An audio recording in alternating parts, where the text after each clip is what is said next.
नमस्कार। शुक्ला सर की क्लास में आपका स्वागत है। और आज हम जो पढ़ने वाले हैं वह है इस्माइल 3.0, जिसके अंतर्गत हमारा जो होमवर्क आया था वो 3 अगस्त 2021 को जो होमवर्क आया था उसके बारे में हम आज डिटेल से स्टडी करेंगे। और ये वाला होमवर्क हमारे अध्याय 2 जिसका कि नाम है अम्ल क्षार लवण से लिया गया है। इस होमवर्क शीट को जब हम करते हैं तो यहाँ पर हम हमारे विद्यार्थी का नाम लिखते हैं और यहाँ पर विद्यालय का नाम लिखते हैं। आगे देखते हैं कि इसमें हमारे जो टोटल क्वेश्चंस आए थे वो टोटल क्वेश्चंस की संख्या हमारे पास थी 5। इसमें जो हमारा पहले नंबर का प्रश्न है वह है अम्ल क्षार में अंतर बताइए। तो एसिड और बेस दोनों में क्या अंतर होता है इसके बारे में हमें पूरी डिटेल से पढ़ना है।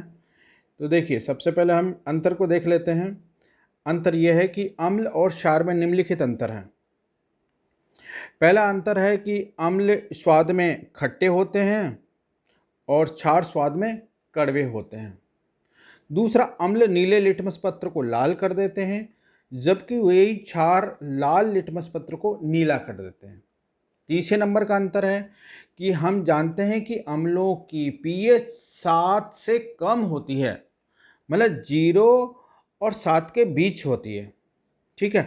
और जबकि हम बात करते हैं क्षारकों की पीएच की बात करें तो क्षारकों की पीएच का मान 7 से अधिक होता है, मतलब 7 से बढ़ेगा, 7 से अगर ज़्यादा होते ही और 14 तक के बीच का होता है। यहाँ हमें ध्यान देने वाली बात यह है कि जो 7 नंबर की जो पीएच होती है ना वो बिल्कुल उदासीन होती है। हमारा जो चौथा अंतर है बच्चों, ध्यान से देखेंगे कि जब अम्लों को जल में घोला जाता है तो वे हाइड्रोजन आयन, यहाँ पर देखें आप ध्यान से H+ और इसके नीचे ब्रैकेट में लिखा हुआ है AQ, इसको हम बोलते हैं हाइड्रोजन आयन एक्वस, मतलब इसको हम शॉर्टली यूँ बोल सकते हैं हाइड्रोजन आयन। तो यह है कि अम्लों को जल में घोला जाता है तो हाइड्रोजन आयन देते हैं, जब क्षारकों को जल में घोला जाता है तो वो हाइड्रोक्साइड आयन देते हैं। इसको हम कैसे लिखेंगे, OH माइनस का साइन और ब्रैकेट में नीचे लिखेंगे AQ। AQ का मतलब होता है एक्वस। अब हमें इससे प्रश्न में उदाहरण देना भी बहुत ज़रूरी होता है। तो अम्लों के उदाहरण हैं, जैसे कि पहले नंबर का उदाहरण है हाइड्रोक्लोरिक अम्ल जिसका कि सूत्र है HCl, दूसरा है सल्फ्यूरिक अम्ल जिसका सूत्र है H2SO4। जब हम क्षारकों के उदाहरण की बात करते हैं तो क्षारकों में जो पहले नंबर का है वह है सोडियम हाइड्रोक्साइड, दूसरा है जिसका सूत्र NaOH है और दूसरा है पोटेशियम हाइड्रोक्साइड जिसका सूत्र KOH है। आई थिंक समझ में आ गया होगा। तो हम एक बार ब्रीफली देख लेते हैं कि अम्ल स्वाद में खट्टे होते हैं जबकि क्षार स्वाद में कड़वे होते हैं। अम्ल नीले लिटमस पत्र को लाल कर देते हैं, क्षार लाल लिटमस पत्र को नीला कर देते हैं। अम्लों की पीएच होती है वो 7 से कम होती है, क्षारकों की पीएच 7 से अधिक होती है। अम्लों को जब जल में घोला जाता है तो हाइड्रोजन आयन देते हैं और क्षारकों को जल में घोला जाता है तो हाइड्रोक्साइड आयन देते हैं। अम्लों के उदाहरण है हाइड्रोक्लोरिक अम्ल और सल्फ्यूरिक अम्ल। क्षारकों के उदाहरण है सोडियम हाइड्रोक्साइड और पोटेशियम हाइड्रो ऑक्साइड। हमारा जो अगला प्रश्न आता है प्रश्न नंबर 2, यह हमारे होमवर्क का दूसरा नंबर का प्रश्न है। इसमें क्या पूछा गया है, इसमें बच्चों पूछा गया है कि ये गंधीय सूचक किसे कहते हैं। गंधीय सूचक का मतलब होता है ऑल फैक्टरी इंडिकेटर। गंधीय सूचक किसे कहते हैं, एक प्रश्न तो इसने ये पूछ लिया। इसके बाद ये देखो, गंधीय सूचक के, प्राकृतिक सूचक के और संश्लेषित सूचकों के दो दो उदाहरण और पूछ रहा है इस प्रश्न में। तो सबसे पहले तो हमें गंधीय सूचक की परिभाषा देनी है, भाई होता क्या है। दूसरे बात, हमें गंधीय सूचक, प्राकृतिक सूचक और संश्लेषित सूचकों के दो दो उदाहरण देना है। तो इस चीज़ को हम देखते हैं कि गंधीय सूचक किसे कहते हैं। यहाँ पर मैंने हेडिंग डाला हुआ है। हेडिंग डालने के बाद लिखा है कि कोई पदार्थ अम्लीय है या कोई पदार्थ क्षारीय है, इसका पता लगाने के लिए, मतलब दोबारा सुने, कोई पदार्थ अम्लीय है या कोई पदार्थ क्षारीय है, इसका पता लगाने के लिए कुछ ऐसे पदार्थ होते हैं जिनकी गंध अम्लीय और क्षारीय माध्यम में बदल जाती है। इन्हें हम क्या बोलते हैं, इन्हें ही हम गंधीय सूचक कहते हैं। इनकी अम्लीय माध्यम, क्षारीय माध्यम में इनकी गंध बदल जाती है। जैसे कि वेनिला, वेनिला की क्षारीय माध्यम में गंध गायब हो जाती है। अगर हम लौंग के तेल की बात करें कि लौंग के तेल की भी गंध जो है क्षारीय माध्यम में गायब हो जाती है और प्याज की भी क्षारीय माध्यम में गायब हो जाती है। तो लौंग का तेल, वेनिला, प्याज ये गंधी सूचक हैं। इसके बाद हमने एक बात और देखी थी कि दो दो उदाहरण पूछ रहा था हर चीज़ के, तो हमें उदाहरण भी देखने पड़ेंगे। गंधीय सूचक के दो उदाहरण तो हमें बहुत स्पष्ट रूप से पता चल गए, वेनिला, लौंग का तेल, और तीसरा है आप चाहें तो प्याज भी लिख सकते हैं। इसके बाद प्राकृतिक सूचक के तौर पे हम लिटमस पत्र देखते हैं और एक होता है हल्दी। दो ये हमारे प्राकृतिक सूचक हैं।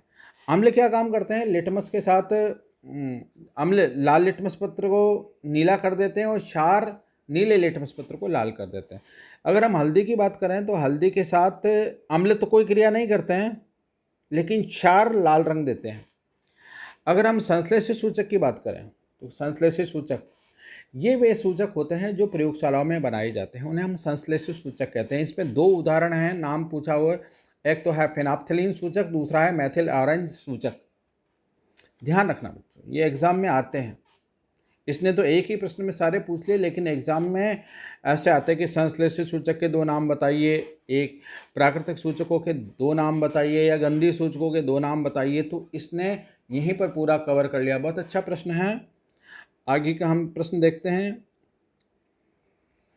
आगे का जो हमारा प्रश्न है वो ये है कि लिटमस किससे प्राप्त होता है? लिटमस बच्चों एक रंजक होता है, डाई होता है, कलर होता है। यूँ माने कि ये किस रंग का होता है? बैंगनी रंग का होता है।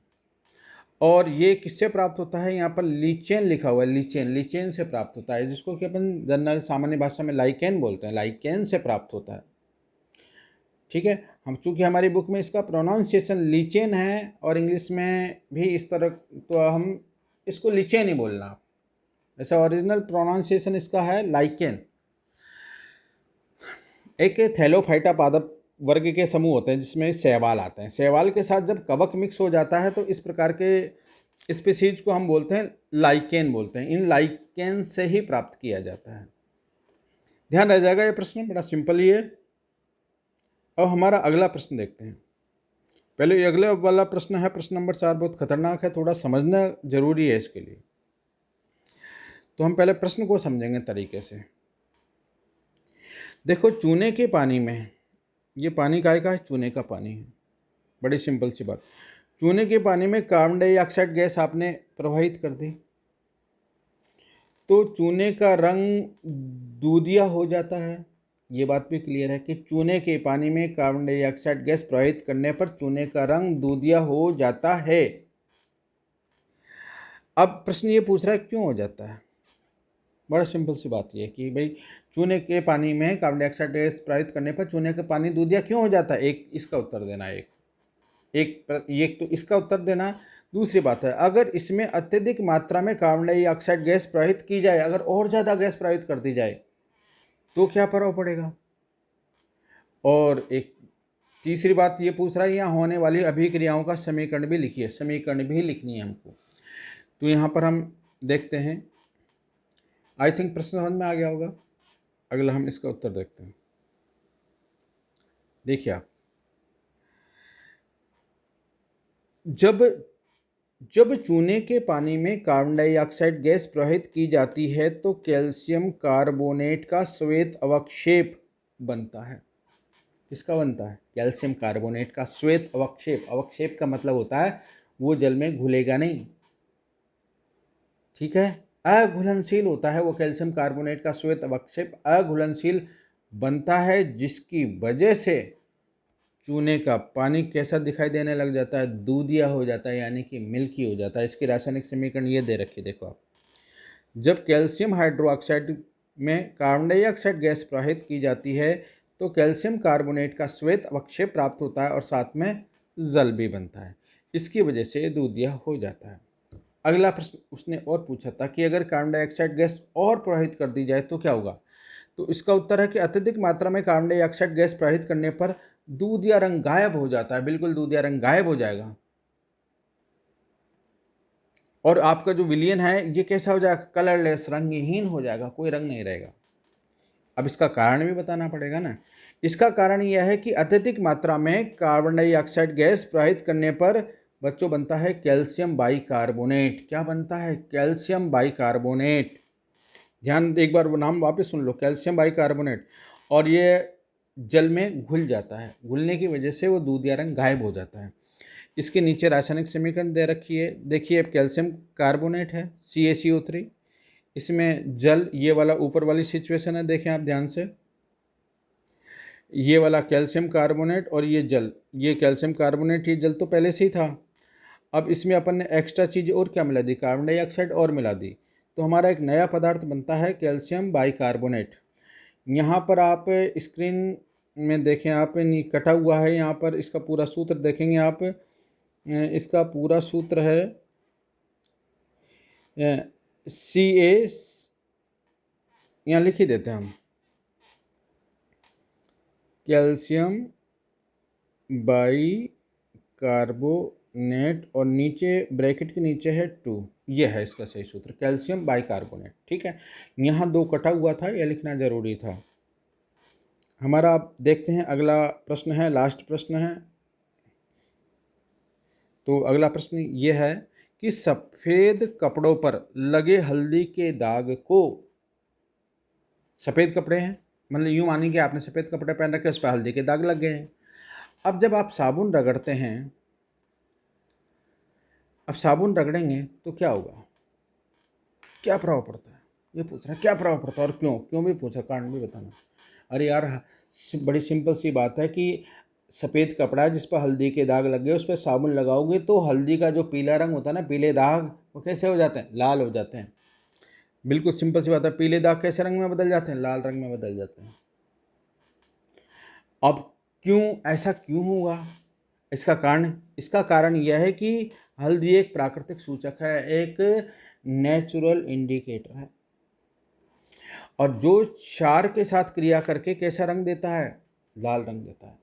और ध्यान देना, इस अभिक्रिया में जो साबुन है ना, ये तो क्षारीय पदार्थ होता है और हल्दी सूचक होती है। जब साबुन और हल्दी मिलेंगे तो हल्दी का रंग बदल जाता है, लाल रंग का हो जाता है। ठीक है, क्या आपको ये बातें समझ में आई? ठीक है, इस तो डियर स्टूडेंट्स, ये मेरा एक यूट्यूब पे चैनल है, मैंने जिसका कि नाम है शुक्ला सर कोटा वाले। आप इसको लाइक करें, सब्सक्राइब करें और अपनी जो पढ़ाई को निरंतर जारी रखें। ठीक है, यहाँ पर लिखा हुआ है, देखिए, thank you for reading and watching. आप लोगों को धन्यवाद दिया जा रहा है। थैंक यू बच्चों।